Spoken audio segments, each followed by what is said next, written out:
신종 코로나 바이러스가 확산되면서 중국에서는 마스크 등의 방역 물품을 구하기가 쉽지 않다고 하는데요. 그래서 일부 도시에서는 국내 자매 결연 도시에 물품 지원을 요청하고 있다고 합니다. 하지만 국내에서도 방역 물품이 부족하다는 여론이 일면서 중국 자매 결연 도시를 둔 지자체들의 고민이 깊어지고 있습니다. 김호 기자입니다. 경기 북부의 한 지자체는 지난 2005년 중국 안후이성의 한 도시와 자매 결연을 맺었습니다. 그런데 최근 자매 결연 도시로부터 마스크 6천 박스 등 방역 장비 지원을 요청받았습니다. 신종 코로나 바이러스 확진 환자가 지속적으로 발생하면서 방역에 비상이 걸렸기 때문입니다.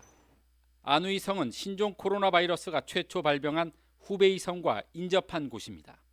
자매 결연 도시의 요청으로 지원을 검토했던 이 지자체는 그러나 행정안전부의 지침으로 지원을 일단 보류했습니다.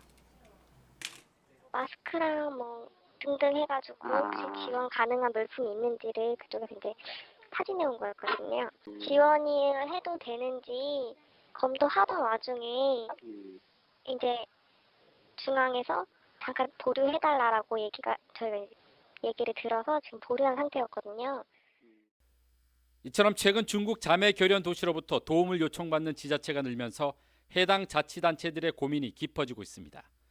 오랫동안 관계를 맺어온 만큼 요청이 있을 경우 도의적으로 외면하기 힘든 상황이기 때문입니다.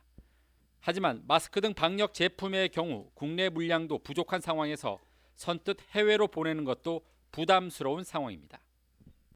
저희가 지원해준다고 결정한다 하더라도 사실은 지금 너무 물품 확보하는 게 조금 어려운 상황인 거잖아요. 실질적으로 이게 지원이 될지도 그런 부분이 불투명하고 또 지침이 또 긍정적으로 내려올 수도 있지만 부정적으로 내려올 수도 있는 부분도 있기 때문에 일단 경기도는 행정안전부의 지침을 따를 수밖에 없다는 입장입니다. 국내 마스크 수급 등 방역 물품 상황을 고려해야 하고 지자체별로 지원할 경우 외교적 문제 등 혼란이 있을 수 있기 때문입니다. 네, 국내 물량도 그렇고 이게 너무 지자체에서 그 지방 정보로 중구난방으로 가게 되면 한중간에도 서로 좀 안 좋지 않냐 이런 얘기도 하더라고요. 중국과 자매 결연을 맺어온 도시는 경기도에만 20여 곳. 신종 코로나 바이러스 확산이 계속되면서 방역 물품 지원을 두고 지자체들의 고민이 깊어지고 있습니다.